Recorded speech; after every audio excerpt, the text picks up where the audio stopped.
الله الرحمن الرحیم. الحمد لله والصلاة والسلام علی رسول الله. السلام علیکم و رحمت الله و برکاته.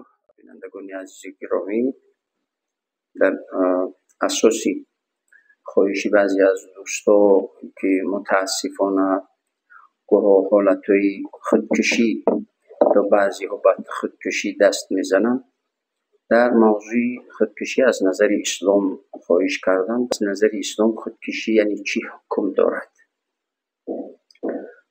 پروردگار میگه استعیذ بالله ولا تقتلوا انفسکم ان الله کان بكم رحیما. در این آیه مبارکه پروردگار میگوید که هرگز شما به خودکشی دست نزنید، یعنی با مشکلی های زندگی هیچ وقت شما دست به خودکشی نزنید، به خاطری که تمام این وزنینی های زندگی گذرانده است. وزنینی های زندگی به مانند بیماری است. انسان بیمار می شود، صحت می شود، سالم چند میگردد، باز بیمار می شود، باز اون بیماری میگذرد، صحت می شود. شما دیدید که شب صبح یا که روز نداشته باشد، هیچ شب بی روز نمی شود. برای همین مسلمان، کسی که ایمان دارد مسلمان هست، باید بگوید که این مشکلی، این مشقت، این دشواری، این بیماری، این سختی، این کمبیزاتی، این همه میگذرد. این همه موقتی است. تمام مشکلی موقتی است.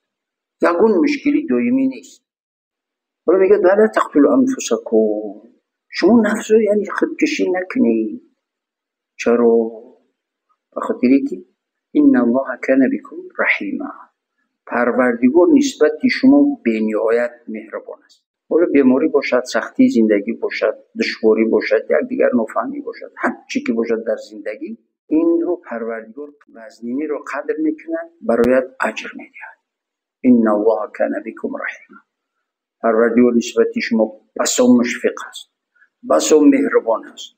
در تقدیر یگون بیماری، ولی که هیچ کس نمیخواهد بیمار شود. کی میخواهد بیمار شود؟ هیچ کس. ولی حتی کی میخواهد بمیرد؟ هیچ کس نمیخواهد بمیرد. که مرگ میاد میبرد. الان بیماری هم همین است. هیچ کس نمیخواهد بیمار شود، لیکن بیماری میآید.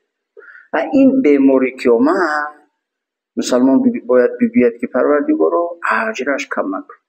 سختی زندگی اومد، پروردگار رو اجرش کم نکن. ولی دعوا و جنجالی بین زن و شوهر است، ولی زن باشد یا چی شوهر باشد، پروردگار رو اجرش کم نکن. یعنی اون بیماری باشد یا مصیبت باشد یا وزنینی باشد یا خرخشه و دعوا و جنجال و دیگر باشد، برایت اجر و پاداش و خیر و برکت و سعادت میارد. هیچ ممکن نیست نیارد. چرا ممکن نیست نیارد؟ خاطر که پروردگار وعده خلاف نیست.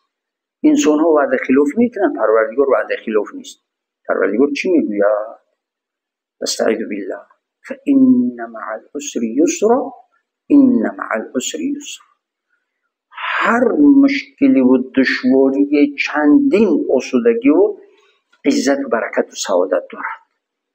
برای همین بعضی از دانشمندا و دوستای پروردگار اگر وزنینی های زندگی براشون نمی آمد، حتی تشویش میشدن که چی شد؟ چرا وزنینی های زندگی برای من نیامد؟ چرا اونو تشویش میشدن؟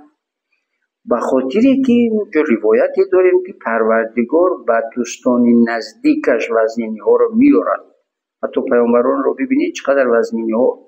حالا حضرت محمد علیه السلام از 6 یا 7 فرزند خطا نکنم، همه همین رو در حیات 17 ساله دخترش، 27 ساله دخترش، 2.5 ساله پسرش، 1.5 ساله فرزندش، همه همین رو با دست خود گور کردن. در حیاتشون همه اشون گذشت مگر یک فرزندشون، بیبی فاطمه رضی الله تعالی عنها. فاطمه فقط زنده موندن، دیگه همه فرزندا در حیاتشون گذشت. ولی این مشکلی و مصیبت ها یعنی چی؟ نشونه ناز ندیدن پروردگار است. نعوذ بالله، نعوذ بالله، نعوذ بالله. یا بیماری، هیچ وقت این بیماری یا که مشکلی یا مصیبت نشونه بد دیدن غضب پروردگار نیست. بنده مومن باید که چیز ولی بیمار شد، درد آمد، و خاطر که این درد بیغم شود، داریم دردی با غم، دردی بی غم. درد در حالت بیغم می شود که بنده مؤمن از همون درد، از همون وزنینی، از همون ماجرا، از همون دعوا، از همون مشکلی، از همون مصیبت، از همه این پروردگار اجرش کم مکن، پروردگار اجرش کم مکن. روزانو در کرد، میان در کرد، داد فیغان در گروه دردت زیاد می شود، بالای درد باز غمی بیهوده میوید. این دردی با غم انسان فلج میکند، خدا نشان ندهد. غم بخوردن کم نمیشد، غم زیاد میشد انسان رو میخرد نیست میکند، غم کم نمیشد. برای همین انسان هیچ وقت باید در نتیجه وزنینی های زندگی، مشکلی و مشقت های زندگی و بیماری های سخت وزنین باید که به خود کشی دست نزند. برعکس از همه اونا اجر و پاداش عظیم را از پروردگار طلب کنند. وقتی که اجر بزرگی رو از این مشکلی و دشواری و بیماری و مصیبت و دیگر از پروردگار اجری عظیم طلب کردید، دعا کردید، امید کردید، پروردگار هیچ بنده امید کردهش رو ناامید نمیکند.